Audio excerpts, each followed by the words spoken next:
মানে কি? তিন নিঃশ্বাসের মানে হলো আপনি পানি খাবেন, খাওয়ার সময় নিঃশ্বাসটা বাহিরে ফেলবেন। তাহলে তিন শ্বাসে যে খাবেন, ভিতরে না বাহিরে?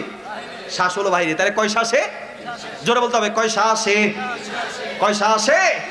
কিভাবে? কিভাবে? কোন হাতে? শুরুতে। বিসমিল্লাহ। প্রিয় ভাইয়ের, আবার সর্বশেষ 2 মিনিট আলোচনা শেষ।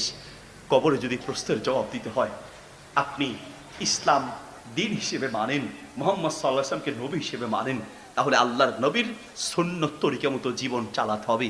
একটা কথা এখন বলবো, হয়তো আপনাদের অনেকের মনে কষ্ট যাবে, তাও বলছি ভাই, হেদায়েতের মালিক আল্লাহ। আজ হোক 10 বছর পরে হোক, আল্লাহ চাহে তো হেদায়েত দিতে পারে।